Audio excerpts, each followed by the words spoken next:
இயேசு கிறிஸ்துவின் நாமத்தினாலே கர்த்தருடைய வார்த்தையின் பகுதியிலே உங்களை பார்க்கிறது மிகவும் சந்தோஷம். கர்த்தருடைய கிருபையினாலே இந்த வாரம் நாம் புதன்கிழமை சுவிசேஷ கூட்டம் அதை இன்டர்நெட் மூலமாக நாம் ஒளிபரப்ப இருக்கிறோம். பிரியமானவர்களே, நம்முடைய சபையை சேர்ந்தவர்கள் கேட்கிற யாவரும் நிச்சயமாக அந்த சுவிசேஷ செய்தி உங்களுக்கு ஆசீர்வாதமாக இருக்கும். அறிவு கட்டாத அந்த கிறிஸ்துவின் அன்பு, அந்த மீட்பின் திட்டம், இயேசுவை அறியாத குடும்பத்திலே நான் பிறந்தேன். இந்த சுவிசேஷம் என் வாழ்க்கையை மாற்றினது பிரியமானவர்களே. ஆகவே இந்த வித்தியாசமான கால சூழ்நிலையிலே நாம் பிறருக்கு கொடுக்கிற ஒரு பெரிய வெகுமதி என்னவென்று சொன்னால் கிறிஸ்துவை நாம் அவர்களுக்கு கொடுக்கிற ஒன்றாக இருக்கும். ஆகவே நீங்கள் தயவு செய்து அந்த புதன்கிழமை காஸ்பல் மீட்டிங் அதற்கு நீங்கள் ஆயத்தமாகுங்கள். நாம் ஏற்கனவே அதற்காக ஜெபித்திருக்கிறோம், தொடர்ந்து ஜெபிப்போம். கர்த்தர் நம்மை ஆசீர்வதிப்பாராக. நாம் கர்த்தருடைய வார்த்தைக்குள்ளாக நாம் கடந்து செல்வோம். Praise the Lord. ஹல்லேலூயா.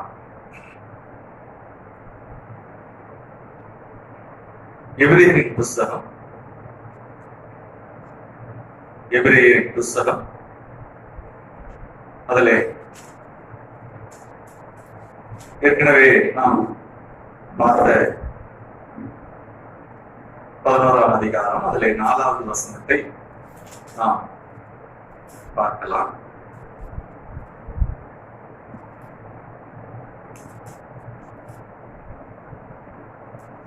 எபிரேயரின் புஸ்தகம்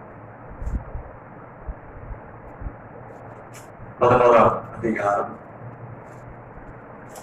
அதிலே 4வது வசனத்தை நான் தயவு செய்து வாசிங்க. விசுவாசத்தினாலே ஆபேல் காயினுடைய பலியிலும் மேன்மையான பலியை தேவனுக்கு செலுத்தினான். அதனாலே அவன் நீதிமான் என்று சாட்சி பெற்றான். அவனுடைய காணிக்கைகளை குறித்து தேவனே சாட்சி கொடுத்தான். அவன் மரித்தும் இன்னும் பேசுகிறான். கர்த்தருடைய நாமம் மகிமைப்படுவதாக. அப்போ இங்கு ஆபேலுடையதை குறித்து தேவன் சாட்சி கொடுக்கிறார். என்னவென்று சொன்னால், காயினுடைய பலியிலும் மேன்மையான பலியை தேவனுக்கு செலுத்தினார். பிரியமானவர்களே, பாருங்க, அங்கு பலி என்கிற வார்த்தை சொல்லப்பட்டிருக்கிறது. காயின் செலுத்தினது ஒரு பலி, ஆபேல் செலுத்தினது ஒரு பலி. அதனாலே ஆபேல் செலுத்தின காரியங்களை தேவன் பார்க்கிறார். அவனுடைய இருதயத்தை கர்த்தர் பார்க்கிறார். அந்த விசுவாசத்தின் அளவை பார்க்கிறார்.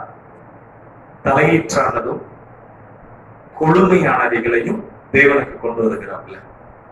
தேவன் அந்த அவனுடைய குணாதிசயத்தை பார்த்து கர்த்தர் ஆபேலையும் அவன் காணிக்கையையும் அவர் ஆசீர்வதித்தார் என்று பார்க்கிறோம்.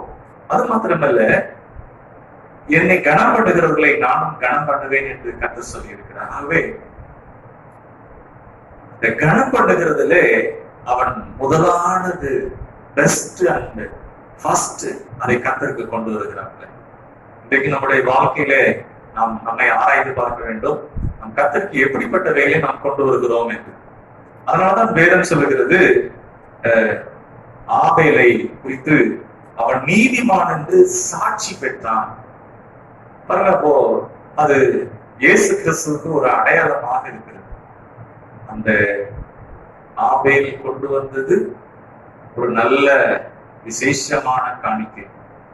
கொண்டு வரும்போதே அந்த காணிக்கை பாருங்க, பின்னாடிலே இயேசு கிறிஸ்து நமக்காக அடிக்கப்பட போகிறார். பாவ நிவாரண பலியாக தேவ ஆட்டுக்குட்டியானவர் நமக்காக பலியாக.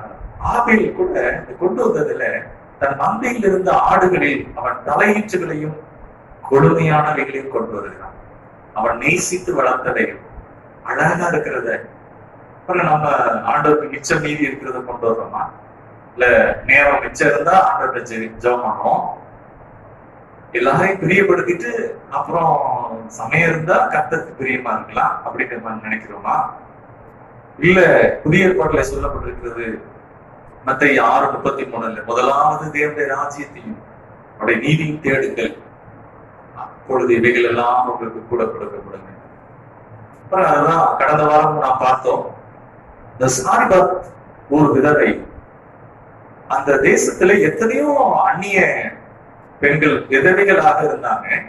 ஆனால் அந்த விதவை தீர்க்கதரிசி கேட்கிறார், எலியா கேட்கிறார், எனக்கு குடிக்க தண்ணி கொண்டு வாங்க அப்படிங்கிற. பஞ்ச காலம் தண்ணி கொடுக்கறது பெரிய விஷயம், ஆண்டவருக்கு மகிமை உண்டாவதாக. அந்த பஞ்ச காலத்துல தண்ணி கேட்கும் போது தண்ணி கொண்டு வர போறாங்க. அந்த சகோதரி தேவன் பேரில வைத்த விசுவாசத்தினாலே தண்ணி கொண்டு வர போகிறாங்க. போகிறப்ப தீர்க்கதரிசி இன்னொரு வார்த்தை சொல்லுகிறார், அதோடு ஒரு அடையும் சுட்டு கொண்டு வாங்க அப்படின்னு சொல்றாங்க. பாருங்க, இந்த அப்பத்தை சுட்டு கொண்டு வர்றதுங்கிறது அவங்களுக்கு இருக்கிறதே ஒரு கைப்பிடி மாவு தான். கர்த்தருடைய வார்த்தையை அவங்க கனம் பண்றாங்க. தேவன் பேரிலே விசுவாசம் உள்ள ஒரு ஸ்திரீ, அதனாலதான் கர்த்தர் அந்த வீட்டுக்கு போக சொல்லுகிறார். தேவனுடைய அதிசயத்தை அவர்கள் எதிர்பார்த்தாங்க. பஞ்ச காலம், ஆனா கர்த்தர் என்னை போஷிப்பார். ஆகவே அவங்கள்ட்ட இருக்கிறதுல அவ்வளவுதான் இருக்கு, அதை கர்த்தருக்கு கொடுத்துட்டு தன் பிள்ளைக்காக போய் அந்த சட்டியை பார்க்கும்போது அங்கு அந்த பாத்திரம் ஆசீர்வதிக்கப்பட்டிருந்தது. அங்கு எடுக்க எடுக்க குறையாதபடி அந்த பஞ்ச நாட்களிலே நிறைவாக இருந்தது. பிரியமானவர்களே, கர்த்தருடைய நாம் மகிமைப்படுவதாக. இன்றைக்கும் கர்த்தருடைய வார்த்தைக்கு கீழ்ப்படுகிற நம் ஒவ்வொருவரையும் கர்த்தர் ஆசீர்வதிப்பாராக. ஆண்டவருடைய நாம மகிமைப்படுவதாக. ஆகவே இன்னும் நாம் பார்த்தோம், அங்கு இஸ்ரவேல் ஜனங்கள் அந்த எரிகோ மதிலை தாண்டி அதற்கு பிற்பாடு போகும்போது ஆயி பட்டணத்திலே ஒரு அங்கு பெரிய தோல்வியை சந்திக்கிறார்கள். ஆண்டவர் சொன்னாரு, உங்களில் ஒருவன் 1000 பேரையும் 2 பேர் 16,000 பேரையும் துரத்துவார்கள் என்று சொல்லி. ஆனால் அந்த பட்டணத்திலே அவர்கள் முறிந்து ஓடினார்கள் என்று சொல்லப்பட்டிருக்கிறது. அப்போ கர்த்தர் சொன்னாரு, இது ஒரு சில காரியங்கள்ல சொன்னாரு, இது கர்த்தருக்குரியது என்று சொன்னார். அதுக்கு பிற்பாடு எல்லாமே நீங்க அதை எடுத்துக்கோங்கன்னே சொல்றேன். அப்ப அந்த முதலாவதுங்கிற காரியங்களிலே அவங்களுடைய கீழ்ப்படிதலை கர்த்தர் எதிர்பார்க்கிறார். பாருங்க, அதுல ஒரு குடும்பம் என்ன பண்ணாங்கன்னா, கர்த்தருக்குரிய அந்த பொண்ணையும் பாருங்க, அத தேவன் ஒரு சில காரியங்களை அதுல ஒழுங்கு பண்ணி இருந்தார். அதை எடுத்து தங்களுக்காக தங்கள் கூடாரங்களிலே ஒழித்து வைத்துக் கொண்டார். அது நிமித்தம் அது தீட்டுப்பட்டதாக மாறிவிட்டது. பிரியமானவர்களே, அது நிமித்தம் அங்கு முறிந்து ஓடினார்கள், வெட்கப்பட்டு போனார்கள். யோசுவா கர்த்தரிடத்துல கேட்கிறாப்ல, அப்ப கர்த்தர் பேசினார், இந்த காரியத்தை செய்த மனிதன் இருக்கிறார்கள் என்று சொன்ன போது, அதை நிவர்த்தி செய்த போது, பிரியமானவர்களே, கர்த்தர் அற்புதமாக வெற்றி கொடுத்தார்.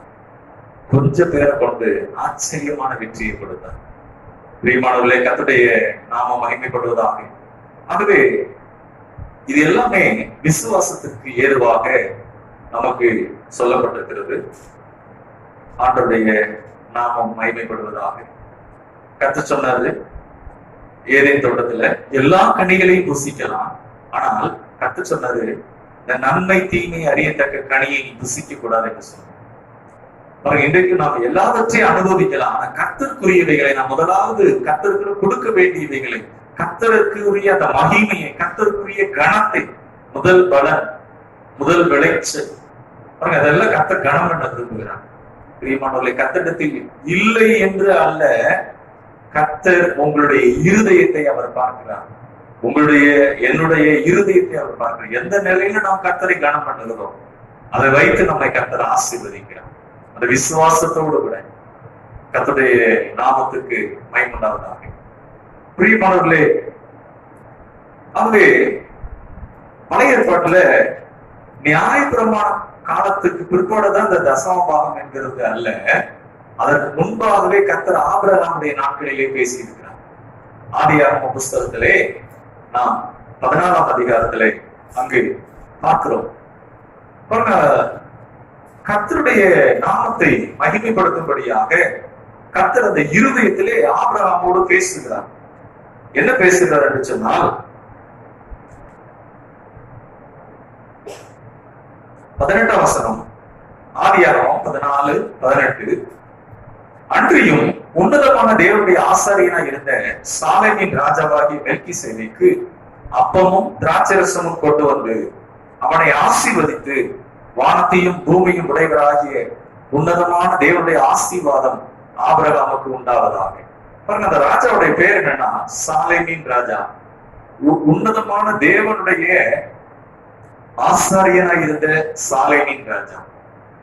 இங்க இன்னும் நான் பார்க்கிறோம், இங்கு அந்த தேவ மனுஷன் மூலமாக கர்த்தர் ஆபிரகாமை ஆசீர்வதிக்கிறார். உன் சத்துருக்களை உன் கையில் ஒப்பு கொடுத்த உன்னதமான தேவனுக்கு ஸ்தோத்திரம் என்று சொன்னார். இவனுக்கு ஆபிரகாம் எல்லாவற்றிலும் தசம பாகம் கொடுத்தார். அந்த நாட்டுடைய எல்லா பொருட்களையும் கொள்ள கொண்டுட்டு போயிட்டாங்க. ஆபிரகாம் கர்த்தரை கனம் பண்ணுகிற மனிதன், கொஞ்சம் பேரை கொண்டு அது எல்லாவற்றையும் மீட்டுக் கொள்ளுகிறான். மீட்டுக் கொள்ளுகிறது மாத்திரமல்ல, ராஜாக்களையும் அவன் விடுவிக்கிறான். தேவனுடைய நாமம் மகிமைப்படுவதாக. அதுல நாம் பார்க்கிறோம் என்ன நடக்கிறது சொன்னால் 17ஆம் வசனத்துல பார்க்கிறோம், அவன் கெதர்ல போவதையும் அவனோடு இருந்த ராஜாக்களையும் முறியடித்து திரும்பி வருகிற போது, கர்த்தருக்கு மகிமையுண்டாவதாக, ராஜாக்களெல்லாம் முறியடித்து திரும்பி வரப்போகுது அப்படின்னு சொல்லப்படுறாங்க. அவங்க யோசித்து பாருங்க, கொஞ்ச ஜனம், ஆனா கொஞ்ச பேரை கொண்டு ஆபிரகாம் பெரிய காரியங்களை செய்யத்தக்கதாக கர்த்தர் தேவ மனிதனோடு இருந்தார். அதே போல கர்த்தரை கனப்படுகிற உங்களோடு கூட கர்த்தர் இருப்பார். பெரிய காரியங்களை செய்யத்தக்கதாக உங்களை கொண்டு கர்த்தர் பெரிய காரியங்களை செய்வார். ஆண்டவருக்கு மகிமையுண்டாவதாக. அங்கு சாலேமின் ராஜாவாகிய மெல்கிசேதேக்கு சொல்லுகிறார், உன்னதமான தேவனுடைய ஆசீர்வாதம் உண்மையில் உண்டாவதாக. வானத்தின் பூமியை உண்டாக்கின கர்த்தர் உன்னை ஆசீர்வதிப்பாராக. இந்த வசனத்துல போட்டிருக்கு 19ஆம் வசனத்துல, வானத்தையும் பூமியும், அது இங்கிலீஷ் என்ன பண்றதுன்னா, வானத்துக்கும் பூமிக்கும் சொந்தக்காரராகிய, ஓனர், உடையவராகிய அப்படின்னு போட்டிருக்கு தமிழ்ல. இங்கிலீஷ்ல என்ன பண்றதுன்னா ஓனர். வானத்துக்கும் பூமிக்கும் அதுக்கு உடையவராகிய கர்த்தர் அவர் என்ன செய்யறாரா, அவருடைய உன்னதமான அந்த கர்த்தர் தேவனுடைய ஆசீர்வாதம் உண்மையில் உண்டாவதாக, மகிமை கர்த்தருடைய நாமம் மகிமைப்படுவதாக. அப்போ நியாயபுரமான காலங்கள்ல இந்த தசம பாகம் அல்ல, அதுக்கு முன்னாடியே இன்னும் சொல்ல போனா அந்த ஏதேன் தோட்டத்திலே கர்த்தர் அதை அவர்களுக்கு போதித்து இருக்கிறார். அதனாலதான் கர்த்தர் அவங்க செலுத்துகிற காணிக்கையை பார்க்கிறார். தேவனுடைய நாமம் மகிமைப்படுவதாக. பிரியமானவர்களே, நாம் அடுத்ததாக நாம் பார்க்கிற இந்த காரியங்கள்ல தீர்க்க தரிசன புஸ்தகத்திலே பழைய ஏற்பாட்டுல அதுல 17 புஸ்தகம் சரித்திர புஸ்தகம், 5 அது பாட்டு ஆகமம், பயிற்சி புக்ஸ், இன்னும் 17 தீர்க்க தரிசன ஆகமம். மொத்தம் 39 புஸ்தகங்கள்.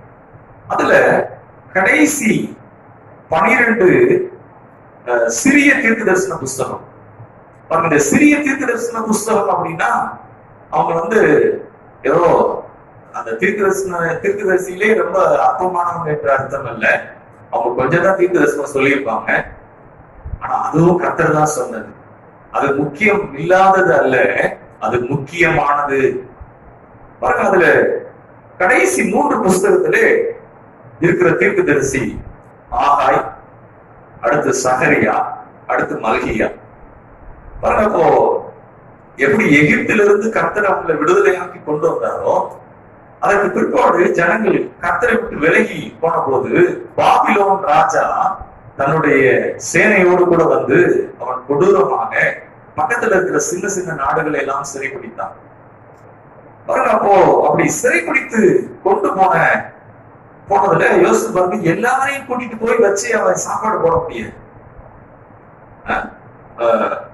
நான் சமீபத்துல ஒரு வாட்ஸ்அப்ல கூட ஒரு செய்தி பார்த்து நியூஸ் பேப்பர்லயே போட்டிருந்தாங்க. பீகார் மாநிலத்துல ஒரு வெளி மாநில தொழிலாளி, அவங்க வெளி மாநிலத்துல வேலை பார்த்தவங்க இந்த நாட்களிலே அவங்க பிரயாணம் பண்ணி அவங்க சொந்த நாட்டுக்கு, சொந்த மாநிலத்துக்கு போகிறப்ப அவங்க அந்த ட்ரெயின்ல அவங்க உடம்ப இறக்கி வச்சிருக்கிறாங்க. அந்த போர்வை பொத்தின நிலைமையில இருக்கு. ஒரு சின்ன குழந்தை 1.5 வயசு இருக்கும். தன்னுடைய தாயினுடைய நிலைமை தெரியவில்லை. அந்த அந்த பிள்ளை என்ன செய்கிறது சொன்னால் போர்வை எடுத்து பார்த்து கொண்டிருக்கிறது. அந்த செய்தி மிகவும் தேசத்தை உலுக்கியது. அந்த குழந்தைய அவங்க தாத்தா வளர்க்குறாங்க அப்படிங்கிறாங்க. அதை ஒரு பிரபலமான ஒருத்தர் அதை எடுத்து பொறுப்படுத்த அந்த பிள்ளைக்குரியதெல்லாம் நான் செய்கிறேன் என்று பொறுப்படுத்திருக்கிறார். பாருங்க, அன்றைக்கு இஸ்ரேல் தேசத்துல இப்படி இந்த பாபிலோன் ராஜா படையெடுத்து அந்த சாம்ராஜ்யம், அவங்க ரொம்ப கொடூரமான நல்ல படை வீரர்கள், அவங்க என்ன பண்றாங்க, எல்லாரையும் கொண்டுட்டு போகல.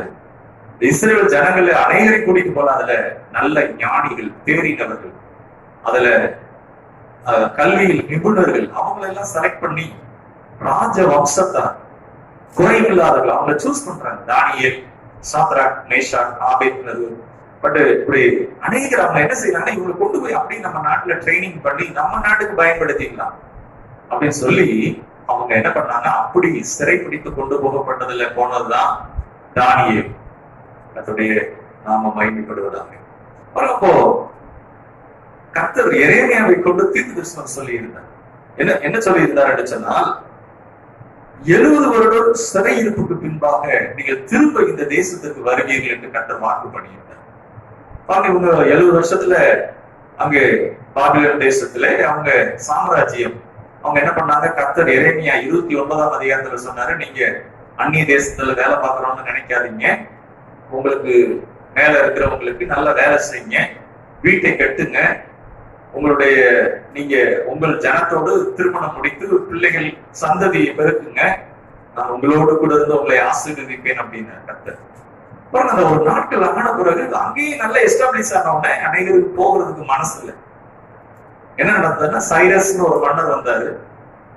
அந்த மன்னர் என்ன பண்ணாரு, நீங்க உங்க சொந்த தேசத்துக்கு போகலாம், அந்நிய தேசத்து ஜனங்களை கொண்டு வந்து இப்படி நம்ம கஷ்டப்படுத்துறோமேன்னு சொல்லி அவர் என்ன பண்ணாரு, நீங்க போகலாம் அப்படின்னு சொல்லி உங்களுக்கு ஆலயம் கட்ட வேண்டிய காரியங்களுக்குரிய எல்லாம் ஒத்தாசையும் பண்ணுகிறேன்னு சொல்லி அரசாங்கத்தினுடைய உத்தரவையும் அவர் எழுதி கொடுத்தார்.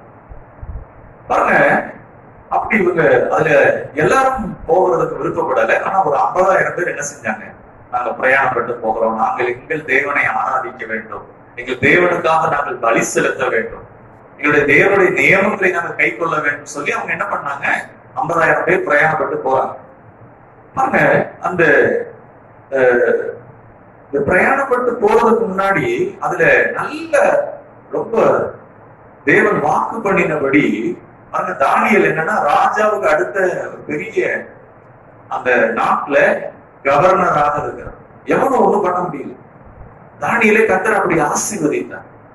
ராஜாக்கள் மாறுறாங்க, ஆனா தானியேலுக்கு இருக்கிற அந்த பதவி மாறவே இல்லை. அவ்வளவு செல்வாக்குள்ள நபராக கர்த்தர் உயர்த்தினார். அதே போல சாத்ராக், மேஷாக், ஆபேத்நேகோ அவங்க எல்லாம் நல்ல உயர்ந்த பதவியில இருந்தாங்க. அந்நிய தேசத்துக்காரங்க, ஆனா கர்த்தர் அவங்களை கனம் பண்ணினார். அப்போ இந்த சிறையிருப்பில் இருந்து திரும்பி வந்த பிறகு அவங்க ஆலயம் கட்டுறதுக்கு என்ன பண்ணாங்கன்னா, அவங்க சொந்த தேசத்துக்கு ஆலயம் கட்டுறதுக்கு ரொம்ப சந்தோஷமா ஆட்டம் பாட்டம் கொண்டாட்டத்தோட, கர்த்தருக்காக நம்ம ஆலயம் கட்ட போகிறோம், நம்ம சொந்த தேசத்துக்கு திரும்பி வந்துட்டோம் சொல்லி அவங்க ஆலயத்துக்கு அடிக்கல் நாட்டுறாங்க. அடிக்கல் நாட்டி ஒரு பெரிய கொண்டாட்டமா இருக்கும்போது அங்க பாருங்க, இவங்க யாருடைய உத்தரவோடு இந்த வேலையை செய்யறாங்கன்னா, இந்த சைரஸ் மன்னருடைய உத்தரவு, அரசாங்கத்தினுடைய உத்தரவோடு இந்த வேலையை செய்யறாங்க. ஆனா பாருங்க, இப்ப இப்படி காரியங்கள் ஆகும்போது இந்த மொட்டை கடிதாசன் மாதிரி பக்கத்துல சமாரியா நாட்டுல இருக்க அந்த ஜனங்கள் என்ன பண்றாங்க, அந்த ராஜாவுக்கு இந்த காரியங்கள் எல்லாம் எப்படியாவது சொல்லி இந்த வேலையெல்லாம் நிப்பாட்டின்னு நினைக்கிறாங்க. ஆனா அந்த ராஜாவுடைய தயவு இருந்ததுனால ஒண்ணும் பண்ண முடியல. இவங்க இந்த ஆலயத்தினுடைய அலங்கத்தை எல்லாம் கெட்டுறாங்க, எல்லாம் சரி பண்றாங்க. ஆனா அந்த ராஜா மறைந்த பிறகு அடுத்து ஒரு ராஜா வந்தபோது கடிதம் அனுப்பினான், ராஜா நீங்க ஒரு காரியத்தை மறந்துடாதீங்க, இப்பொழுது இவங்க சுத்தி எல்லா மதில் சுவரையும் கட்டுறாங்க, கட்டி முடித்த உடனே அந்நிய தேசத்தவரோடு வேறு ராஜாவோடு சேர்ந்து உங்களுக்கு விரோதமாக படையெடுத்து வருவாங்க, நீங்க எச்சரிக்கையா இருங்க அப்படின்னு சொன்னா அந்த ராஜா என்ன பண்ணாரு, அதை பத்தி சட்டையே பண்ணிக்கல. பாருங்க, அப்போ அந்த ராஜாவை மறைத்து போனாங்க. அடுத்து வந்த ராஜாவுக்கு இதே மாதிரி மொட்டை கடிதாசம் போட்டு அவங்க தூண்டி விட்டாங்க, பொறாமையினாங்க. நடந்தது என்னன்னா, அந்த ராஜா பயந்து என்ன பண்ணாரு, ஆலயம் கட்டக்கூடாதுன்னு உத்தரவு போட்டார். பாருங்க, அந்த ஆலயம் கட்டக்கூடாதுங்கிற உத்தரவு வந்தோடனே எல்லாம் அப்படியே அதிர்ச்சி ஆயிட்டாங்க. ரொம்ப ஆசையா அவங்க தாத்தா காலத்துல இருந்த அந்த அவங்க சொன்ன காரியங்கள் எல்லாம் மனதில் நினைத்து, முற்பிதாக்கள் நமக்கு வாக்கு பண்ணின இடம், கர்த்தர் இங்கதான் நம்மளை ஆசீர்வதிப்பான்னு சொன்னாருன்னு சொல்லி ரொம்ப ஆசையா இருந்தாங்க. ஆனா வேலை செய்யக்கூடாதுன்னு சொன்ன உடனே அப்போ இவங்க தாத்தா காலத்துடைய வீடுகள் எல்லாம் புறஜாதியர்கள் ஆக்கிரமிச்சிருந்தாங்க. அந்த வீட்டுல அந்நியர்கள் குடியிருந்தாங்க. இவங்க விட்டுட்டு போன பிறகு அந்த வீடுகளை ப்ரொசஸ் பண்ணி இவங்களுடைய நிலங்களை எல்லாம் அவங்க பண்படுத்தி அதை எல்லாம் டெவலப் பண்ணி இருந்தாங்க. ஆனா அவங்களுக்கு மிகவும் வேதனையா இருக்குது, நம்ம இடத்த வேறவங்க இப்படி ஆக்கிரமிச்சிருக்காங்க. இப்படி மிகவும் சஞ்சலத்தோடு கூட இருந்தாங்க. பாருங்க, அப்படிப்பட்ட நேரத்துலதான் அடுத்ததாக டேரியஸ் என்கிற ஒரு ராஜா வருகிறார். அப்படி அந்த வருகிற காலத்துல அவர் என்ன சொல்றாரு, நீங்க ஆலயத்தை கட்டலாம்னு உத்தரவு கொடுக்கிறார். பாருங்க, அவங்களுக்கு ஒரே சந்தோஷம். ஆலயத்தை கட்டலாம்ங்கிறது உத்தரவு கொடுக்கிறார். அதுதான் இந்த ஆகாய் தீர்க்க தரிசன புஸ்தகம். தீர்க்கதரிசி நம்ம நினைக்கிறது சின்ன புஸ்தகமா இருக்கு. இந்த ஏசாயாங்கிறதுல நிறைய தீர்க்க தரிசனம் எழுதி சொல்லி இருக்கிறார். அது எழுதப்பட்டிருக்கு. ஆகாய் கொஞ்சம் சின்னதா இருக்கு, ஒரு சின்ன தீர்க்கதரிசி அப்படின்னு இல்லை.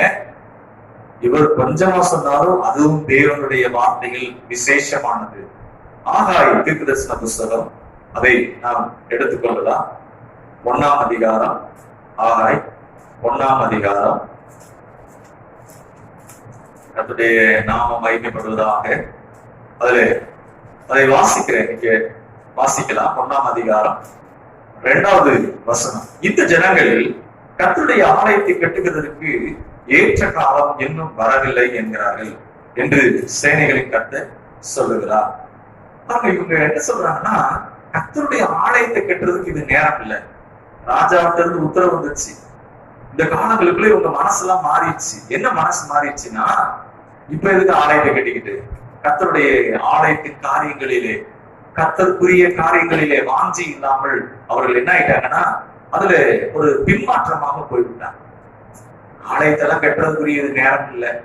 அவங்கவுங்க என்ன செய்யறாங்கன்னா அவங்கவுங்க வீடுகளை கட்டுகிறாங்க, அவங்களுடைய தோட்டங்களை நாட்டுகிறார்கள், அதுல கவனம் செலுத்துறாங்க. பாருங்க, ஒரு காலம் கட்டணும்னு நினைக்கிறாங்க, அப்போ அவங்களுக்கு தடை உத்தரவு வருது. ஆனா இப்போ அதுக்கு பிறகு அடுத்தடுத்து அந்த தடை உத்தரவின் மத்தியில இன்னொரு ராஜா சொல்றாரு, நீங்க கட்டிக்கலாம் அப்படிங்கிறாரு. ஆனா ஜனங்களுக்குள்ள என்ன இல்லைன்னா அதை குறித்த ஒரு பாரம் இல்லாதபடி, கரிசனை இல்லாதபடி, ஒரு தானம் இல்லாதபடி இருக்கிறார். அப்பதான் கர்த்தர் ஆகாயை கொண்டு பேசுகிறார். என்ன பேசுகிறார் என்று சொன்னால், அதுல பாருங்க, இவங்க 2ஆம் வசனத்துல சொல்றாங்க, இந்த ஜனங்கள் கர்த்தருடைய ஆலயத்தை கட்டுகிறதுக்கு ஏற்ற காலம் இன்னும் வரவில்லை என்கிறார்கள். கர்த்தருடைய ஆலயத்தை கட்டுறதுக்கு ஏற்ற காலம் வரலையா? ஆனா இவங்க சொந்த வீட்டை கட்டுறதுக்கு அதெல்லாம் மச்சு பாவன வீட்டை கட்டுறாங்க. அப்பதான் கர்த்தர் சொல்றாரு, என்னுடைய வீடு பாழாய் கிடக்கும் போது நீங்கள் மச்சி பாவப்பட்ட உங்கள் வீடுகளில் குடியிருக்கும்படியான காலம் இதுவும். பாருங்க, வீடை கட்ட வேணாம்னு ஆண்டவர் சொல்லல. கர்த்தரே பாலும் தேனும் ஓடுகிற தேசத்தை வாக்கு பண்ணினவர். எரேமியா நாட்களிலே சொல்றாரு, நீங்க வீட்டை கட்டுங்கிறாரு. இன்னும் சொல்லப்பட்டது, நிலங்களை எல்லாம் பிரிச்சு கொடுங்க, எல்லாருக்கும் நிலம் இருக்கணுங்கிறாரு. பாருங்க, யாருமே அப்படிலாம் சொன்னது இல்லை. கர்த்தருடைய விருப்பத்தை பாருங்க, எல்லாருக்கும் நிலம் இருக்கணும்.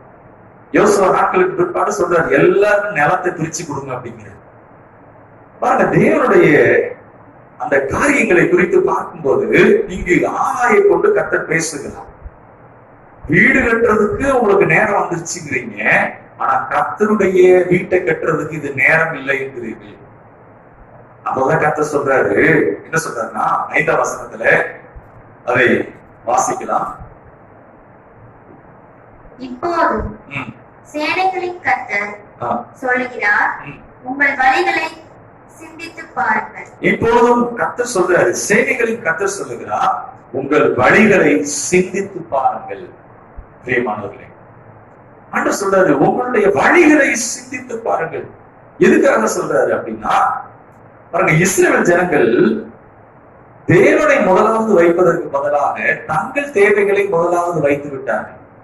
தங்களுக்கு வீடு கட்டவும், தங்கள் பிள்ளைகளுக்கான காரியங்களை அதுல அதையெல்லாம் செய்கிற காரியங்கள், சொந்த காரியங்கள், தேவனுக்கு முதலிடம் கொடுப்பதை விட்டு விட்டார்கள். அதனாலதான் கர்த்தர் சொல்றாரு, என்ன சொல்றாரு அப்படின்னா, அவங்களுடைய நிலைமையை சொல்லுகிறார். இஸ்ரேல் ஜனங்களுடைய நிலைமையை சொல்லுகிறார். என்ன சொல்றாருன்னா, நீங்கள் திரளாய் விதைத்தும் ஆனாவசனத்துல சொல்றாரு. ஏன் உங்களுக்கு ஆசீர்வாதம் இல்லை? ஏன் திருப்தி இல்லை? ஏன் வெற்றிகரமா இல்லை? அதை கர்த்தர் சொல்றாரு, உங்கள் வழிகளை சிந்தித்து பாருங்கள். பாருங்க, நம்ம எப்பவுமே கர்த்தருடைய சமூகத்துக்கு வரும்போது நம்ம கர்த்தத்தை கேட்கணும், ஆண்டவரே என்னோட பேசுங்க, என் வழிகள் எதனால நான் இன்னும் வெற்றிகரமா இல்லை, என் குடும்பத்துல இந்த பகுதியில ஏன் எனக்கு இவ்வளவு கஷ்டம், நாம் அதை சிந்திக்க வேண்டும். பாருங்க, இங்கு சிந்தித்து பாருங்கள் சொல்லிட்டு அதுக்குரிய காரணத்தை கர்த்தர் சொல்றார். என்ன சொல்றாருன்னா, நீங்கள் திரளாய் விதைத்தும் கொஞ்சமாய் அறுத்து கொண்டு வருகிறீர்கள். இன்னொரு வார்த்தை சொல்லப்பட்டிருக்கிறது, நீங்கள் புசித்தும் திருப்தியாகவில்லை, குடித்தும் பரிபூர்ணம் அடையவில்லை, நீங்கள் வஸ்திரம் உடுத்தியும் ஒருவனுக்கும் குளிர் விடவில்லை.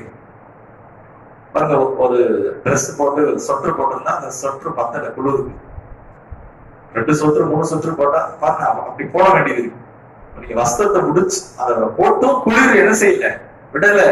இன்னொரு வார்த்தை சொல்லப்பட்டிருக்கு, அதாவது வேர்வையை ஆதாரமாக கொள்ளுகிற ஒரு வாழ்க்கை, வேர்வையை ஆதாரமாக. அமெரிக்க தேசத்துல தெரிந்தவங்க இருக்கிறாங்க, அவங்க சொன்னாங்க, என்னுடைய மகளும் வேலைக்கு போனாதான் ஃபாதர் அங்க பிழைக்க முடியும். இந்த வித்தியாசமான கொரோனா நாட்கள்ல என் மருமகன் வேலைக்கு போறாரு, என்னுடைய மகளும் கன்சீவா இருக்கிறாங்க, அவங்களும் வேலைக்கு போக வேண்டிய ஒரு சூழ்நிலையில இருக்கிறாங்க. வேலைக்கு வீட்லயே இந்த ஹோம்லயே ஒர்க் பண்றாங்க, ஹோம் ஒர்க், வீட்டுல இருந்து வேலை செய்யும்படியா செய்தாங்க. பிரியமானவர்களே, இங்கு சொல்லப்பட்டிருக்கு, கூலியை சம்பாதிக்கிறவன் பொத்தலான பையிலே போடுகிறவனாய் அதை சம்பாதிக்கிறான். பொத்தலான பை, ஒரு 30 வருஷம் 40 வருஷம் வேலை பார்த்தோம், கடைசி கனெக்ட் பண்ணி பார்த்தா எதுவுமே மிச்சம் இல்லை, எதுவுமே மீதம் இல்லை.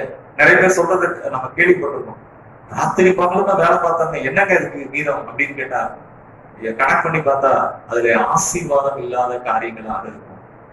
இங்கு அதைத்தான் கர்த்தர் சொல்றாரு, திரும்ப சொல்றாரு, 2வது முறை சொல்லுகிறார். 7ஆம் வசனத்துல, முதல்ல 5ஆம் வசனத்துல சொன்னாரு, இப்ப திரும்ப சொல்றாரு, உங்கள் வழிகளை சிந்தித்து பாருங்கள் என்று கர்த்தர் சொல்லுகிறார். சேனைகளின் கர்த்தர் சொல்லுகிறார்.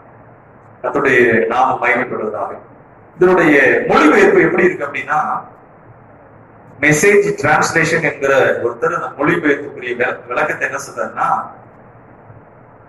அதாவது நீங்கள் உழைத்து அதற்குரிய பலன் இல்லாமல் இருக்கிறது. ஏன்னா முதலிடம் கர்த்தருக்கு கொடுக்காததினாலே, கர்த்தரை சேவிக்காததினாலே, கர்த்தரை கனம் பண்ணாததினாலே. பிரசங்கி 7ஆம் அதிகாரம் 14ஆம் வசனத்திலே இதை குறித்து அங்கு சொல்லப்பட்டிருக்கிறது. பிரசங்கி புஸ்தகம் 7ஆம் அதிகாரம் வாசிக்கிறேன். வாழ்வு காலத்தில் நன்மையை அனுபவித்திரு, தாழ்வு காலத்தில் சிந்தனை செய்.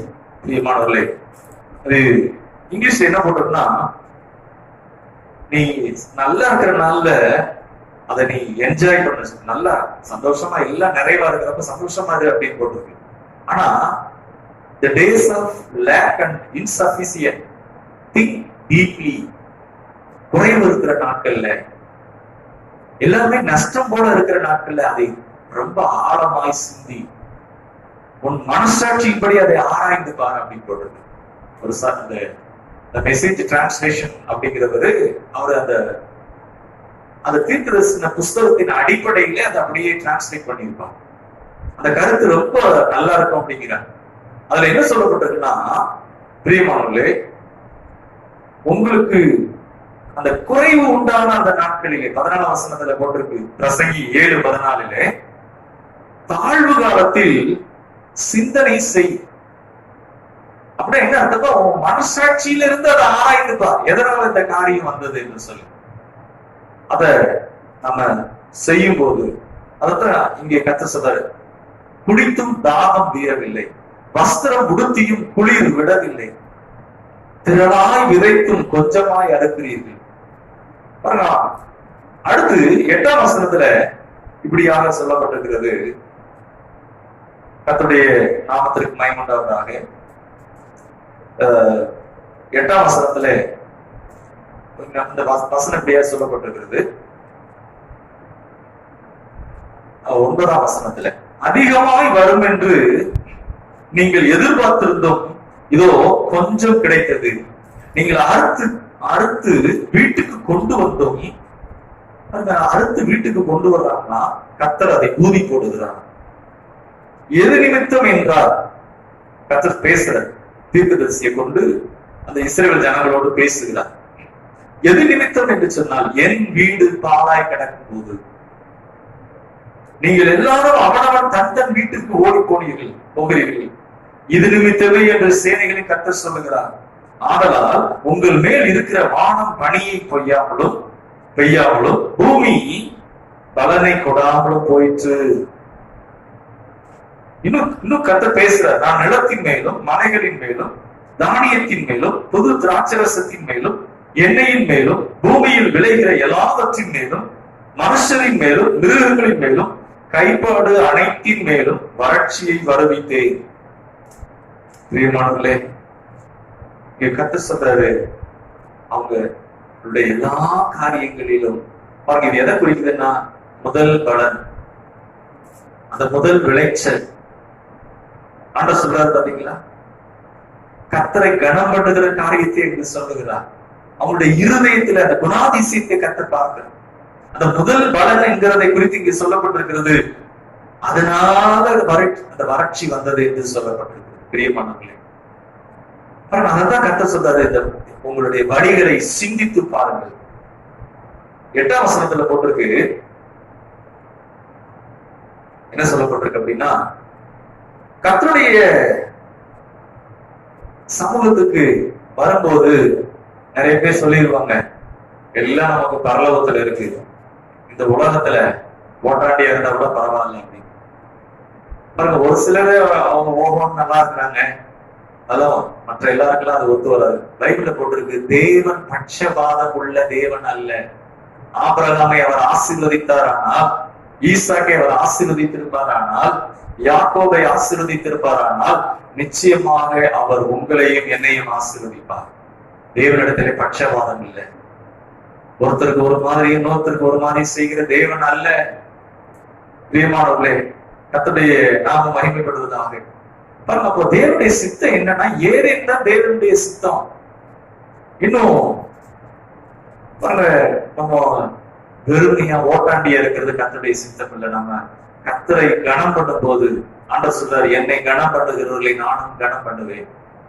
ஆபிரகாமை குறித்து கர்த்தர் சொல்றாரு, இந்த எலையாசர் பாருங்க, ஆபிரகாமுடைய மகனுக்கு திருமண காரியமா போகும்போது ஆபிரகாம் சொல்லி விடுறாரு, என்னை அழைத்தவரும் என்னை தெரிந்து கொண்டவரும். கர்த்தர் குறித்து சொல்றார், என்னை அழைத்தார் ஜனத்தில் என்று, ஜாதிகளிடத்திலிருந்து என்னை அழைத்தார். கர்த்தர் என்னை தெரிந்து கொண்டார். I chosen from God. என்னை கர்த்தர் அழைத்தார். இன்றைக்கு உங்களையும் கர்த்தர் தான் அழைத்திருக்கிறார். பிரியமானவர்களே, அப்போ இத சொல்லி, அப்போ இந்த காரணம் என்ன அப்படிங்கிறாருன்னா, அப்ப கர்த்தருடைய சித்தம் என்னங்கிறத நம்ம அறிந்து கொள்ளும்.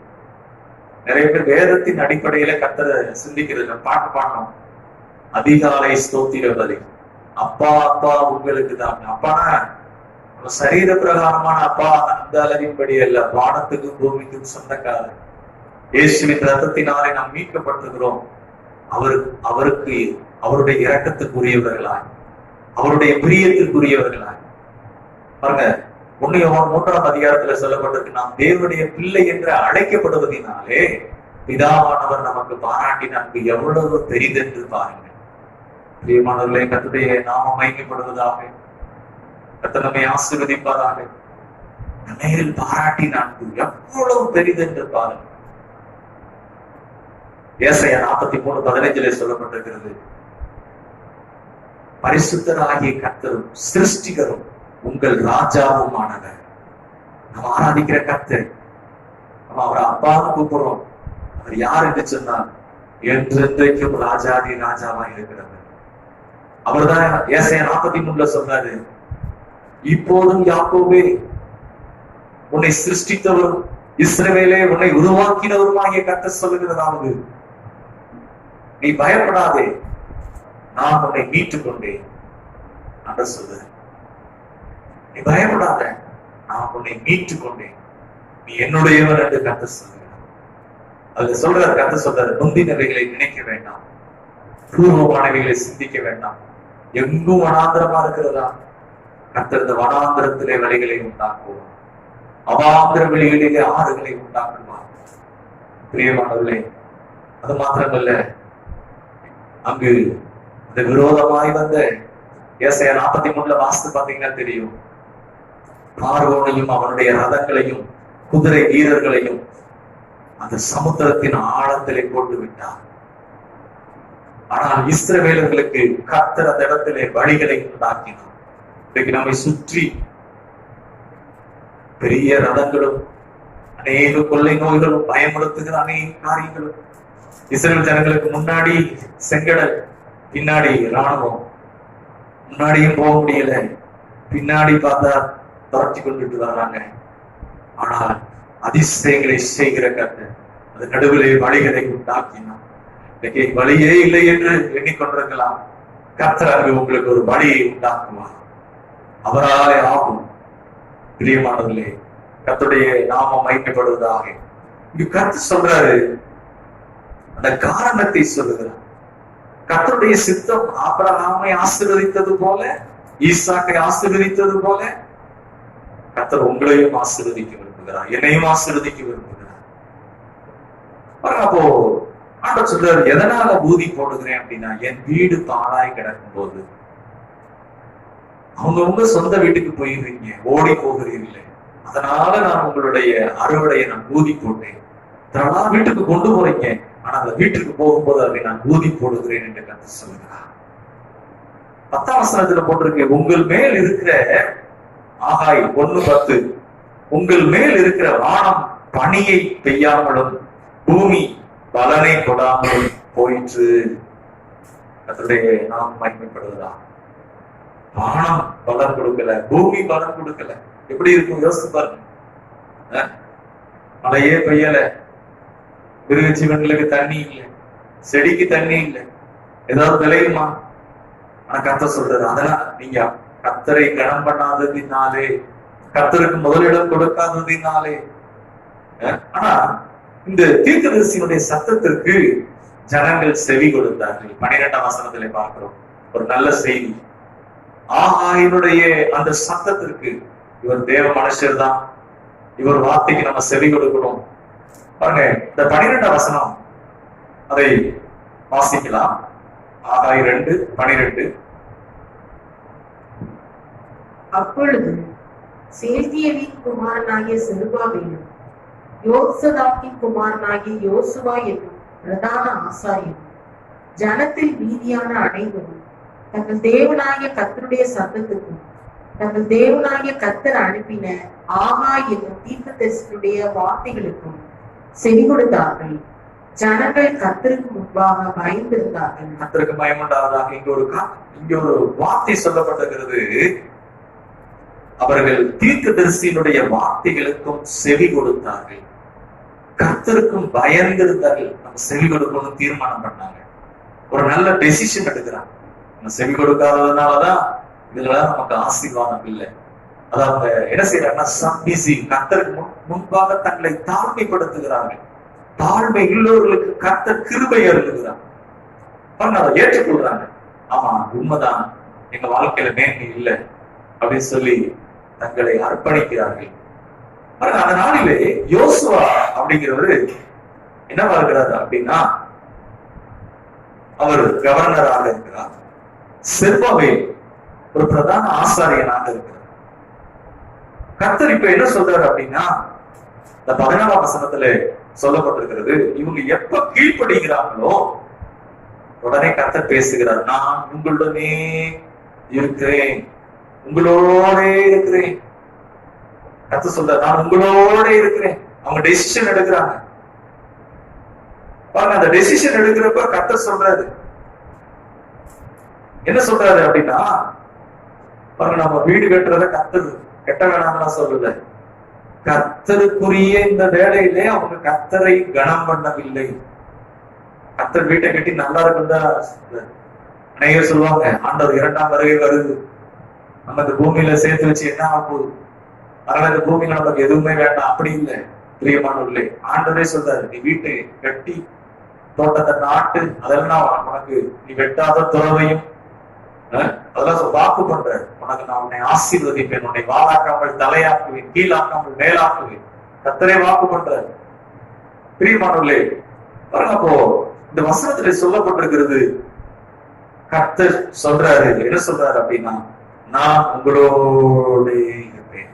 யோசித்து பாருங்க, வானத்துக்கும் பூமிக்கும் சொந்தக்காரர் ஆபிரகாமை ஆசீர்வதிக்கிறப்ப கர்த்தர் சொல்றாரு, என்ன சொல்றாரு அப்படின்னா, கர்த்தரை பற்றி அங்க சொல்லப்பட்டிருக்கு, வானத்துக்கும் பூமிக்கும் சொந்தக்காரராகிய தேவன் சொல்றாரு, உன்னதமான தேவனுடைய ஆசீர்வாதம் உண்மையில் உண்டாவதாக,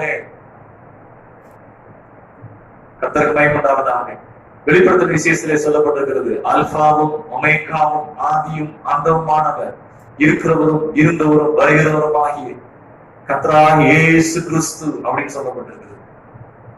பாருங்க, ஆண்டவருக்கு பயப்படாவதாக. பாருங்க, ஆண்டவர் நான் உங்களுடனே உங்களோடு கூட இருப்பேன் சொல்ற, வாக்கு பண்ற, உங்களோட கூட இருக்கிறேன்.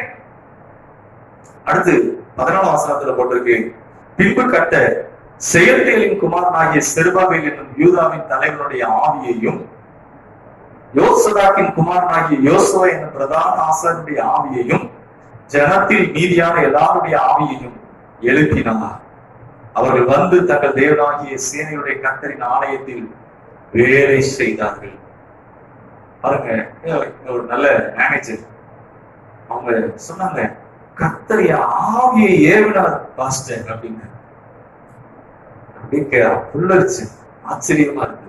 ஒரு சில காரியங்களை கர்த்தர் செய்தப்ப கர்த்தர் என்ன பண்றாருன்னா, ஜனங்களுடைய ஆவியை ஏவுகிறார் என்று சொல்லப்பட்டிருக்கு. நான் ஆண்டவருக்காக எதையாவது செய்யணும், ஆண்டவருக்காக நான் பிரயாசப்படணும், ஆண்டவருக்காக என்னை அர்ப்பணிக்கணும். கர்த்தருடைய நாம மகிமைப்படுவதா. கர்த்தருடைய ஆலயத்துல அப்படி நிறைய பேர் வேலை செய்யறாங்க. கர்த்தர் ஒவ்வொருவரையும் ஆசீர்வதிப்பார். அவங்களுடைய அந்த கிரியைக்கு தக்க பலனை கர்த்தர் கொடுப்பார். பிரியமானவர்களே, ஏற்கனவே நான் பார்த்தோம், நம்மை பற்றி உத்தம இதயத்தோடு இருக்கிறவர்களுக்கு நம்முடைய வல்லமை விளங்க பண்ணும்படி the honorable vessel, ஒரு கனவுள்ள பாத்திரமா, எஜமானன் பயன்படுத்துகிற ஒரு பாத்திரமா ஆண்டவருக்கு பயன்படாதான். அதுதான் ரொம்ப முக்கியம். அது ஒரு வீட்டுல இருக்கு, பொன்னினால் பாத்திரம், வெள்ளினால இருக்கு, மண்ணாலான பாத்திரம் இருக்கு.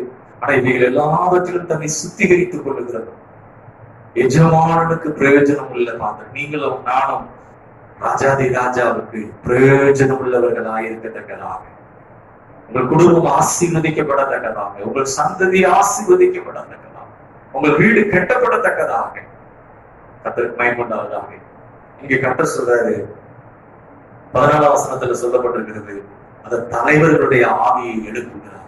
செருபாபேலுடைய ஆவி, யோசுவாவினுடைய ஆவி. அடுத்து சொல்லப்பட்டிருக்கு ஜனங்களுடைய ஆவி. ஜனங்கள் சொல்றாங்க, நான் ஆண்டவருக்காக எதையாவது செய்யணுமே, ஆண்டவருக்காக எதாவது செய்யணுமே. கர்த்தருக்கு பயன்படாததாக. இந்த நாட்கள்ல ஆண்டவர் இயேசுவை நாம் கொடுக்க வேண்டும். அறிவு கட்டாத அன்பு, கிறிஸ்துவின் விலையேற பெற்ற இரக்கம், அவருடைய ஆறுதல், அவருடைய அன்பு, அவருடைய மீட்பு. அன்னைக்கு கர்த்தர் ஏவுகிறாரா, ஏவினபடினாலே ஆண்டவர் சொல்றாரு, அவங்க என்ன பண்ணாங்கன்னா, தங்கள் தேவனாகிய சேனைகளுடைய கர்த்தரின் ஆலயத்திலே வேலை செய்தார்கள். கர்த்தருக்கு பயன்படாத ஆலயத்துல வேலை செய்தார்கள். கர்த்தர் ஏவினபடினால் ஆண்டவருக்கு எதுவுமே செய்யலையே, ஆண்டவருக்கு ஏதாவது செய்யணுமே. எபேசியர் 2ஆம் அதிகாரம், அதுல இப்படியாக ஒரு காரியம் சொல்லப்பட்டிருக்கிறது. ஆச்சரியமான ஒன்று, இந்த ரட்சிக்கப்பட்ட பிறகு கர்த்தர் எப்படி நம்மை ஆயத்தப்படுத்தி வைத்திருக்கிறார் என்று அங்கு நாம் வாசிக்கலாம். எபேசியரின் புஸ்தகம் 2ஆம் அதிகாரம், அதுல 10ஆம் வசனம் வாசிக்கிறேன், 8 வாசிக்கிறேன். கிருபையினால் விசுவாசத்தை கொண்டு ரட்சிக்கப்பட்டீர்கள், இது உங்களால் உண்டானதல்ல, இது தேவனுடைய ஈவு, ஒருவரும் பெருமை பாராட்டாதபடிக்கு இது கிரியைகளிலும் உண்டானதல்ல. 10ஆம் வசனம், ஏனெனில் நற்கிரியைகளை செய்கிறதுக்கு நாம் கிறிஸ்து இயேசுக்குள் சிருஷ்டிக்கப்பட்டு தேவனுடைய செய்கையா இருக்கிறோம். அவைகளில் நாம் நடக்கும்படி அவர் முன்னதாக அவைகளை ஆயத்தம் பண்ணி இருக்கிறார். பயப்படுறதுக்காக அல்ல, நற்கிரியைகளை செய்யத்தக்கதா, good works in the name of Jesus. உங்களை கர்த்தர் என்ன பண்ணியிருக்கிறாரா? ஆயத்தப்படுத்தி இருக்கிறார். பாருங்க, ஒரு பெரிய ஒரு ரெடிமேட் கார்மெண்ட்ஸ் கடையில அழகான ட்ரெஸ் இருக்கு. இந்த கொரோனா லாக்டவுன் டேஸ் முடிந்து அந்த ட்ரெஸ்ஸஸ் நீங்க பாக்குறீங்க. ட்ரெஸ்ஸே சரியா இல்லை. அந்த ட்ரெஸ் பாக்குறப்ப எப்படி இருக்கும்னா, எவ்வளவு நல்ல ஆயத்தமா இருக்கு, எவ்வளவு அற்புதமா இருக்கு. ஆயத்தப்படுத்தி இருக்கிறார். எப்படி ஆயத்தப்படுத்தி இருக்கிறார்? நற்கிரியைகளை செய்கிறதுக்கு. பயப்பட தேவையில்லை. பிரியமானவர்களே, நீங்கள் ஆண்டவர் இயேசு உங்களை ரட்சித்துப்பாரானால் உங்க குடும்பத்தை அவர் ஆசீர்வதிக்க உங்களை ஆயத்தப்படுத்திக்க. You are a chosen, you are a honourable vessel. ஒருவேளை இன்னைக்கு ஒரு ரூபா நோட்டு இருக்கு, 2000 நோட்டுன்னு வச்சுக்கோங்க, அதை கசக்கி சுருக்கி ஒரு கீழே போடலாம். ஆனா அந்த ரூபாவுடைய நோட்டு மதிப்பு மாறவே இல்லைங்க. அதே போலதான் உங்களுக்குள்ள இருக்கிற கிறிஸ்து, அவருடைய அபிஷேகம், அவருடைய வல்லமை, அதுக்குள்ள இருக்கிற ஆற்றல் அது மாறவே இல்லை. ஏன்னா உங்களுக்குள்ள இருக்கிறவர் பெரியவர், உங்களுக்குள்ள இருக்கிறவர் அவர் மகத்துவம் உள்ளவர். அவர் உங்க கூட இருக்கிறதுனால நீங்க பயப்பட தேவையில்லை. அதான் இங்க சொல்லப்பட்டிருக்க எபேசியர் 2:10 சொல்லப்பட்டிருக்கிறது. என்ன சொல்லப்பட்டிருக்குன்னா, தேவனுடைய செய்கையா இருக்கிறோம். அவருக்காக, ராஜாதி ராஜாவுக்காக. ஓ ஹல்லேலூயா, கர்த்தருக்கு மகிமையுண்டாவதாக. அவைகளில் நாம் நடக்கும்படி அவர் முன்னதாக அவைகளை ஆயத்தம் பண்ணி இருக்கிறார். ஆண்டவர் உங்களையும் என்னையும் கர்த்தர் ஆயத்தம் பண்ணி இருக்கிறார். நீங்கள் ராஜாதி ராஜாவுக்கு அவரால் தெரிந்து கொள்ளப்பட்ட பாத்திரம். ஆண்டவர் மகிமையுண்டாவதாக. வாசிக்கலாம் 2ஆம் அதிகாரம். நம்ம அதுல முக்கியமான காரியங்கள் சொல்லப்பட்டிருக்கிறது. 18ஆம் வசனமும் 19ஆம் வசனமும். இப்போதும் இதற்கு முந்தின காலத்தில் நடந்ததை உங்கள் மனதிலே சிந்தித்து பாருங்கள். 9ஆம் மாதம் 24ஆம் தேதியாகி இந்நாள் முதல் கர்த்தருடைய ஆலயத்தின் அஸ்திவாரம் போடப்பட்ட அந்நாள் வரைக்கும் சென்ற காலத்தில் நடந்ததை உங்கள் மனதிலே சிந்தித்து பாருங்கள். அடுத்த வசனம், கர்த்தருக்கு இங்க ஒரு தேதி சொல்றாங்க. என்ன தேதி சொல்றாங்கன்னா, 9ஆம் மாதம் 24ஆம் தேதி. அன்னையிலிருந்து இந்நாள் வரைக்கும் இப்ப ஜனங்கள் எல்லாம் செயல்படுறாங்க. ஜனங்கள் எல்லாம் கர்த்தரை முக்கியப்படுத்துறாங்க. இப்ப கர்த்தர் சொல்றாரு, உங்களை நீங்க சிந்தித்து பாருங்கள், உங்கள் மனதிலே நடந்ததை சிந்தித்து பாருங்கள். பாருங்கள் சொல்லிட்டு கர்த்தர் சொல்றாரு, களஞ்சியத்தில் இன்னும் விதை தானியம் உண்டா? பார்த்தா அவங்க ஆசீர்வாதமே இல்லை. விதை தானியம் இல்லை. திராட்சை செடியும் அத்தி மரமும் மாதுளம் செடியும் ஒலிவ மரமும் கனி கொடுக்கவில்லையே, இதுவரைக்கும் பலனே இல்லை. ஒரு சிலர் வேர்வையா ஆதாரமா வச்சிருப்பாங்க, ராத்திரி பகலும் வேலை செய்யறதையே ஆதாரமா வச்சிருப்பாங்கன்னா பலன் எதுவுமே இருக்காது. ஏன்னா கர்த்தருக்கு முதலிடம் கொடுக்கல, கர்த்தரை சேவிக்கிற நேரத்துல கர்த்தருக்கு முக்கியத்துவம் கொடுக்கல. பாருங்க, நீ பாட்டு பாடணும், அதிகாலை ஸ்தோத்திர பலி. சக்கையா இருக்கிறப்ப இல்ல, ஆண்டதுக்கு முதல்ல ஃப்ரெஷ்ஷா கர்த்தருக்கு முதல் பலன் ஆண்டர் பயன்பட்டாங்க. இங்க சொல்லப்பட்டிருக்கிறது என்ன சொல்லப்பட்டிருக்குன்னா, இப்ப அஸ்திவாரம் போடப்பட்ட அந்த நாள்ல இருந்து இந்நாள் வரைக்கும் ஆண்டவர் சொல்றாரு, இன்று முதல் நான் உங்களை ஆசீர்வதிப்பேன், உங்களுக்காக வானத்தை நான் திறப்பேன். You possess the land. நீங்க இருக்கிற பூமியை சுதந்திரிப்பீங்க, உங்களை நான் ஆசீர்வதிப்பேன். கர்த்தர் தமது நல்ல பொக்கிஷால வானத்தை உங்களுக்கு திறப்பார். நீயும் கடன் வாங்காத இருப்பாய், அநேக ஜாதிக்கு கடன் கொடுப்பார். திறந்த வாசல உனக்கு முன்பாக வைப்பேன். ஏற்ற காலத்துல மழை பெய்யும். ஆண்டவருக்கு மகிமையுண்டாவதாக. பிரியமானவர்களே, இங்கு கர்த்தர் சொல்றாரு, இன்று முதல் நான் உங்களை ஆசீர்வதிப்பேன். ஆசீர்வாதம் என்கிற அந்த வல்லமை, அந்த சக்தியை உங்க மேல வைப்பேன். பாருங்க, பலனே இல்லாம போயிடுச்சு அப்படிங்கிற நிலைமைகள் மத்தியில ஆண்டவர் சொல்ற, நான் இன்று முதல் உங்களை ஆசீர்வதிப்பேன். கர்த்தருக்கு மகிமையுண்டாவதாக. இதுவரைக்கும் பலன் இல்லை, ஆனா இனிமேல் நான் உங்களை ஆசீர்வதிப்பேன். பாருங்க, நம்ம எத்தனை பேர் கர்த்தருக்கு முதலிடம் கொடுக்கிறோம் தீர்மானம் பண்ணியிருக்கோம். ஆனா நாள் ஆக ஆக பலவித காரியங்களை பார்க்கறதுல அந்த பிரியாரிட்டி மாறி போயிடும். நீங்க எத்தனை பேர் கர்த்தருக்கு முதலிடம் கொடுக்குறீங்க? முதலிடம் கொடுக்கறதுல கொஞ்ச நாள் ஆனவொன்னு அதெல்லாம் மாறிடுச்சா? கத்தரை சேவிக்கிறது, கத்தர் கொடுக்குற நேரம், கத்தர் கொடுக்குற அர்ப்பணிப்பு, குடும்பமா ஆண்டவரை சேவிக்கிற காரியங்கள், பிள்ளைகளுக்கு கத்தருக்குரிய அந்த அன்பை போதிக்கிற காரியங்கள், அதுல நீங்க எங்க இருக்கிறீங்க? அங்க ஒரு பிள்ளை சரீரத்துல உடம்பு அலங்கரிக்கிறதுக்கு முக்கியத்துவம் கொடுத்து ஒரு பிள்ளைய ஒரு பேரண்ட்ஸ் வளர்ப்பாங்களான்னா கொஞ்ச நாள் கழிச்சு அது போலயே அந்த பிள்ளை மாறிவிடும். ஒருவேளை ஒரு பிள்ளை ஸ்போர்ட்ஸ்ல ரொம்ப ஆர்வமா இருக்கு அப்படின்னா ஒரு குறிப்பிட்ட வருஷத்துக்கு பிறகு அவங்க அந்த பிள்ளை ஸ்போர்ட்ஸ்ல தேறின பிள்ளையா இருக்கும். ஆனா நீங்க கர்த்தருக்குரிய அன்பிலும் அறிகிற அறிவிலும் நீங்க வளர்ப்பீர்களானால் ஒரு காலம் வரும்போது கர்த்தருக்கு மகிமையாக உங்கள் பிள்ளைகள் இருப்பாங்க. உங்கள் பிள்ளைகளை எதற்காக உருவாக்குகிறீர்கள் அதை பொறுத்துதான் குடும்பம் இருக்க போகிறது. என்னுடைய நாமம் மகிமைப்படுவதாக. அப்போ நம்ம இந்த தீர்மானம் ரொம்ப முக்கியம். பழைய ஏற்பாடு, புதிய ஏற்பாடு. புதிய ஏற்பாடுலயும் அதுதான் சொல்லப்பட்டிருக்கிறது, பழைய ஏற்பாடுலையும் அதை கர்த்தர் வலியுறுத்துகிறார். அப்ப அந்த முதலாவது கொடுக்கிறது அப்படிங்கிறது அது முதலாவது கொடுக்கிறது அப்படின்னா என்ன அப்படின்னா, பிரியமானவர்களே பாருங்க, நமக்கு கொடுக்கறதுல முதலாவது கொடுக்கிறது நேரத்தை முதலாவது கொடுக்கணும். பாருங்க, நேரத்தை முதலாவது கொடுக்கிறது அப்படின்னா எப்படின்னா, நேரத்துல சிறந்ததை கர்த்தருக்கு தருவீங்களா? நேரம் இருந்தா கர்த்தரை ஆராதிக்கலாம். நேரத்துல சிறந்ததை பாருங்க, ரொம்ப முக்கியம். அதிகாரியா இருந்து ரிட்டையர் ஆன சர்ச்சுக்கு வராங்க, அவங்க சொல்லுவாங்க, கர்த்தருடைய ஆலயத்துக்கு போறதுல முதல்ல வரணும்னு எனக்கு ஆசை. ஃபர்ஸ்ட் அண்டர் மைமண்டாவதாக வேலை பார்க்கிறப்ப எத்தனை அதிகாரிகளை பிரியப்படுத்துறதுக்காக காத்துக்கிட்டே இருந்த நாட்கள் உண்டு. ஆனா இந்த சத்தியத்தை குறித்து இன்னும் முன்னாடியே அறிஞ்சிருந்தா நல்லா இருக்குமே. பாருங்க, கர்த்தருடைய ஆலயத்துக்கு முதல்ல வருவாங்க, அதை கனம் பண்றாங்க. வயசு ஒரு காரணம் கிடையாது, சூழ்நிலை ஒரு காரணம் கிடையாது. தெரிந்து கொள்ளுகிற ஒன்று. பிரியமானவர்களே, இன்னைக்கு சிறந்ததை ஆண்டவருக்கு கொடுக்குறீங்களா? நேரத்துல சிறந்ததை கொடுக்குறீங்களா? இல்ல சக்கையா எல்லாம் செலவு பண்ணிட்டு மீத இருந்தா ஆண்டவரை தேடலாம் அப்படின்னு இருக்கிறீங்களா? பாருங்க, நீங்க அப்படி கொடுக்கும் போது, நேரத்துல சிறந்த நேரத்தை கர்த்தருக்கு கொடுக்கும் போது கர்த்தர் உங்களை ஆசீர்வதிப்பார். இன்னைக்கு படிப்புன்னு சொன்னா நிறைய படிப்பு இருக்கு, ஆனா கர்த்தர் ஆசீர்வதிக்கலைன்னா அதெல்லாம் வீண். நீங்க எவ்வளவு வேலை செய்யலாம், ராத்திரி பகலுக்கு வேலை செய்து கொண்டே இருக்கலாம், ஆனா கர்த்தரின் ஆசீர்வாதமே ஐஸ்வர்யத்தை தரும். அதனோட அவர் வேதனையை கூட்டார்.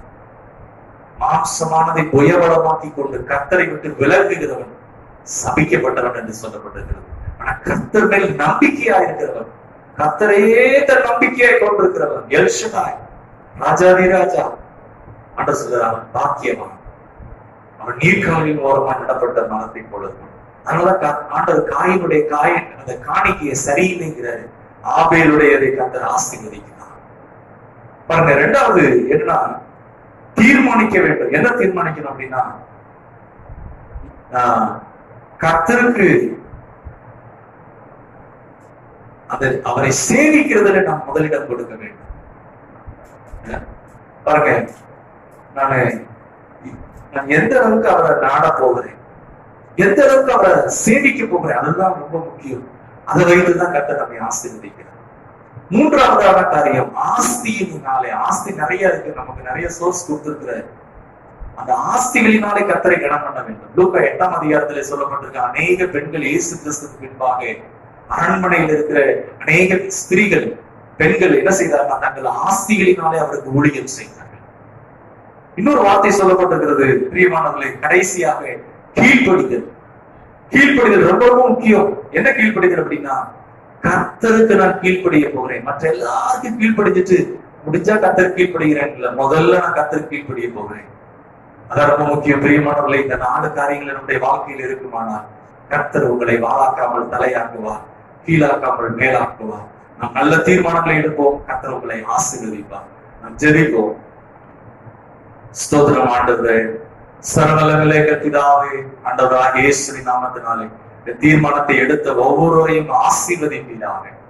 ஆண்டவரே, தன்னுடைய நேரத்தில் சிறந்ததை ஆண்டவருக்கு என்று கொடுக்கத்தக்கதாக, ஆண்டவரை கர்த்தரை நாடுகிறதிலே முதலிடம் கொடுக்கத்தக்கதாக, தன்னுடைய ஆசைகளிலே கர்த்தரை கனம் பண்ணத்தக்கதாக கர்த்தருக்கு கீழ்ப்படுகிறதிலே ஆண்டவரே தீர்மானம் எடுக்கிற ஒவ்வொருடைய வாழ்க்கையும் வாழாமல் தலையாவதாக, கீழாகாமல் மேலாவதாக, சத்ருவின் வாசலை சுதந்திரிப்பார்களாக. உன்னதமான தேவனுடைய ஆசீர்வாதம் ஒவ்வொரு மீதும் உண்டாவதாக. கர்த்தாவே நீர் அப்படி செய்ததற்காக நன்றி. இயேசுவின் நாமத்தில் பிதாவே, ஆமென், ஆமென். ஆத்துமாவே கர்த்தரை ஸ்தோத்திரி, என் முழு உள்ளமையோட பரிசுத்த நாமத்தை ஸ்தோத்திரி. என் ஆத்துமாவே கர்த்தரை ஸ்தோத்திரி, அவர் செய்த சகல உபகாரங்களையும் மறவாதே. ஆமென். நம்முடைய கர்த்தராகிய இயேசு கிறிஸ்துவின் கிருபை, பிதாவாகிய தேவனுடைய அன்பும், பரிசுத்த ஆவியானவருடைய அன்பின் ஐக்கியம், வழிநடத்தலும், சமாதானமும் ஆறுதலும் நம் அனைவரோடு மீண்டும் என்றும் சதா காலம் இருப்பதாக. ஆமென், ஆமென். God bless you. கர்த்தர் உங்களை ஆசீர்வதிப்பார். Praise the Lord.